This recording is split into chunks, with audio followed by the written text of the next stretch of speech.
جس طرح ایک اور واقعہ ملتا ہے نا اس سے ملتا جلتا، حضرت عزیر علیہ السلام کا ہے، ایک نبی کا واقعہ ہے جو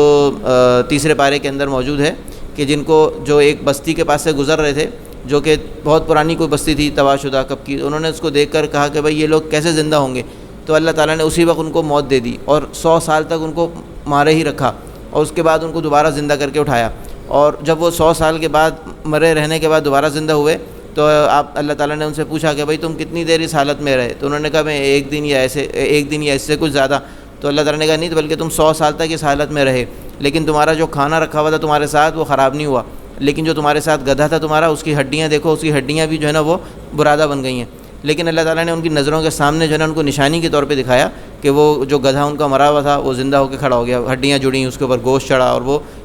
دوبارہ سے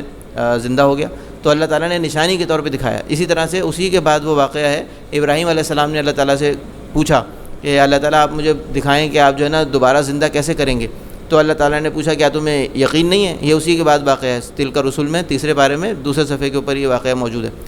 تو ابراہیم علیہ السلام نے جو ہے وہ کہا کہ نہیں میں صرف اپنا ایک اطمینان چاہتا ہوں، تو اللہ تعالیٰ نے جو ہے ان سے کہا کہ بھائی 4 پرندے لو، ان کے جو ہے نا وہ 4 ٹکڑے کرو اور ان کو مکس کر کے ملا کے جو ہے نا الگ الگ پہاڑوں کے اوپر رکھ دو، تو ابراہیم علیہ السلام نے ایسا ہی کیا، انہوں نے 4 پرندے ذبح کیے، ان کو ان کے گوشت کو آپس میں ملایا اور ان کو ڈھیریوں کو 4 ڈھیریاں بنا کے الگ الگ پہاڑوں پہ رکھ دیا، اور پھر اللہ تعالیٰ نے کہا کہ اب ان کو بلاؤ تو وہ تمہاری طرف اڑتے ہوئے آئیں گے زندہ ہو کے، تو انہوں نے جب ایسے ہی کیا بلایا تو وہ یعنی وہ پرندوں کو انہوں نے پہلے اپنے سے مانوس کیا، پھر اس کے بعد ان کو ذبح کیا اور ان کو پھر جب جن ناموں سے بلایا کرتے تھے ان سے بلایا تو وہ اڑتے ہوئے زندہ ہو کر ان کے پاس آ گئے۔ تو یہ اللہ تعالیٰ نے نشانی کے طور پہ دکھایا کہ اللہ تعالیٰ کے لیے کوئی مشکل نہیں ہے، کسی کو مارنا اور دوبارہ زندہ کرنا یہ اللہ تعالیٰ کے لیے کوئی جو ہے نا وہ مشکل کام نہیں۔ تو یہ جو ہے وہ واقعہ ایک نشانی کے طور پر، قیامت کی دلیل کے طور پر کہ قیامت کے دن دوبارہ اٹھا کے کھڑا کیا جائے گا، تو یہ واقعہ جو ہے وہ پورا بیان ہوا ہے اس صورت میں جو ہم ابھی پڑھ رہے ہیں۔ پھر اس کے علاوہ بھی واقعات ہیں، موسیٰ اور خضر علیہ السلام کا قصہ بھی ہے اسی کے اندر، کہ جو موسیٰ اور خضر علیہ السلام نے ایک سفر کیا تھا،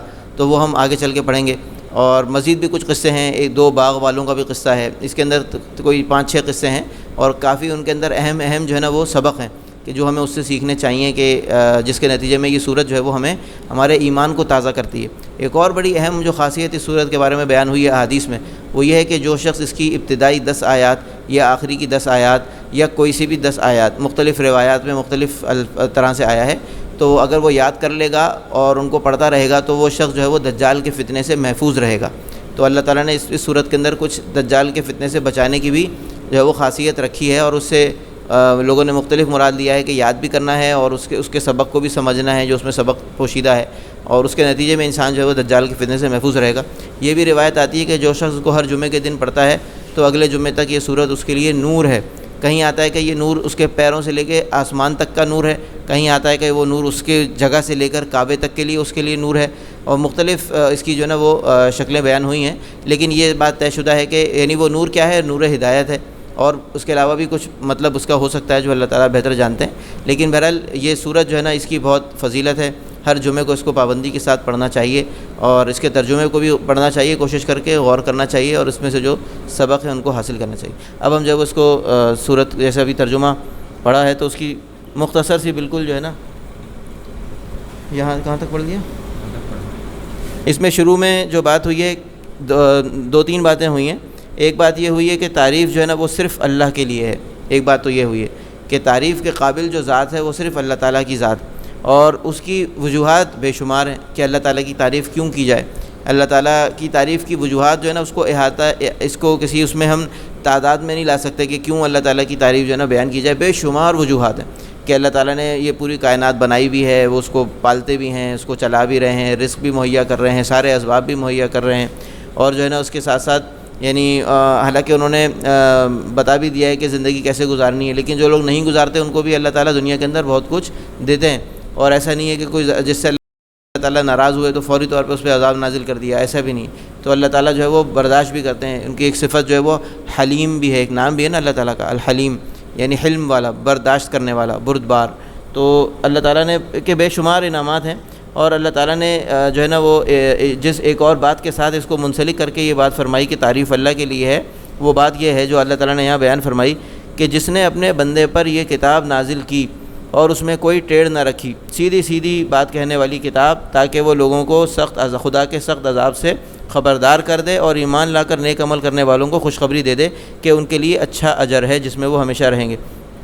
یعنی یہاں پر دیکھیں اللہ تعالیٰ نے جس بات کے اوپر اپنی تعریف بیان فرمائی وہ اس بات پہ کی کہ اللہ تعالیٰ نے ہمیں اندھیرے میں نہیں رکھا، کہ اللہ تعالیٰ دیکھیں خود تو مخفی ہو گئے نا ہم سے، ہماری نظروں سے اوجھل، اللہ تعالیٰ بھی اوجھل پردہ غیب کے اندر ہیں، فرشتے بھی پردہ غیب کے اندر ہیں، جنت اور جہنم بھی پردہ غیب کے اندر ہے، ہمیں نظر نہیں آتی، ہمیں معلوم نہیں ہے، ہمیں وہ پتہ ہے جو ہمیں قرآن نے بتایا، جو ہمیں اللہ کے رسول صلی اللہ علیہ وسلم نے بتایا، ہمیں وہ بات معلوم ہے جو غیب کی بات ہے نا۔ ہمارا ایمان بالغیب ہے، ہمارا ایمان وہ نہیں ہے کہ ہم نے آنکھوں سے دیکھا اور مان لیا، وہ کوئی ایمان نہیں ہوتا۔ ایمان وہ ہوتا ہے کہ جو نشانیاں دیکھ کر آدمی پہچان لے حق کو اور اللہ تعالیٰ کو بغیر دیکھے اس پر ایسا ایمان لائے کہ جیسے اس کو دیکھ رہا ہے، ایسا ایمان، یعنی یہ ایمان کا جو ہے وہ ایک اعلیٰ درجہ ہے۔ تو اب یہ ایمان جو ہے وہ ہمیں کیسے ملتا، ہمیں کیسے پتہ چلتا ہے کہ اللہ تعالیٰ ہم سے کیا چاہتے ہیں، ہمیں کیسے پتہ چلتا ہے کہ اللہ تعالیٰ کس بات سے ناراض ہوتے ہیں؟ تو اللہ تعالیٰ نے آسانی کر دی اور اللہ تعالیٰ نے کتاب نازل کر دی، اپنا بیان، اپنا کلام پورا نازل فرما دیا اور بتا دیا کہ وہ کیا چاہتے ہیں۔ اب انسانوں کے اوپر ہے کہ وہ اس بات کو مانیں یا نہ مانیں۔ اگر مانیں گے تو اس کا نتیجہ بھی بتا دیا کہ جنتیں ملیں گی اور انعامات ملیں گے اور ہمیشہ کی زندگی ملے گی، اور اس زندگی کے اندر ہمیشہ کے مزے ہی مزے ہیں اور کوئی تکلیف نہیں ہے، کوئی پریشانی نہیں ہے، کوئی بیماری نہیں ہے اس زندگی کے اندر، کوئی جو ہے نا اس زندگی کے اندر مشکلات نہیں ہیں۔ عبادت بھی ایک مشکل کام ہے نا، تو عبادت بھی وہاں پر نہیں ہے، وہاں پر جو ہے وہ جنت کے اندر عبادت کرنے کا کوئی وہ نہیں ہے تذکرہ کہ جنت میں کوئی نماز پڑھنی ہوگی یا روزے رکھنے ہوں گے۔ ساری مشکلات جو ہے نا وہ اس دنیا کے اندر ہیں، اس کے بعد صرف مزے ہی مزے ہیں۔ لیکن جو لوگ اس دنیا کو جنت بنانے کی کوشش کرتے ہیں پھر وہاں ان کے لیے مشکلیں ہی مشکل ہیں۔ وہاں جو جہنم کی زندگی ہے نا وہ ایسی زندگی ہے کہ بس اللہ تعالیٰ جو ہے وہ ہم سب کو اس کے تصور سے بھی محفوظ رکھے، کہ وہ بہت ہی خطرناک قسم کی جو ہے نا وہ حالت ہے۔ اور اسی طرح سے یہاں پر ایک اور بات جو فرمائی کہ ان لوگوں کو بھی ڈرا دے جو کہتے ہیں کہ اللہ نے کسی کو بیٹا بنایا۔ تو یہاں پر جو ہے نا وہ دو تین چیزوں کی وہ ہے نفی ہے۔ ایک تو یہ کہ مشرکین جو تھے وہ کہتے تھے کہ فرشتے جو ہیں یہ اللہ تعالیٰ کی بیٹیاں ہیں، اور دوسری بات جو نصارہ یعنی عیسائی وہ کہتے تھے کہ عیسیٰ علیہ السلام جو ہیں وہ اللہ تعالیٰ کے بیٹے ہیں۔ تو یہ جو ہے نا ان دونوں باتوں کی اللہ تعالیٰ نے نفی فرمائی کہ اللہ تعالیٰ کا، یا یہودی کہتے تھے کہ عزیر علیہ السلام جو ہیں وہ اللہ تعالیٰ کے بیٹے ہیں، جس طرح قرآن میں دوسری جگہ پہ آیا ہے سورہ بقرہ میں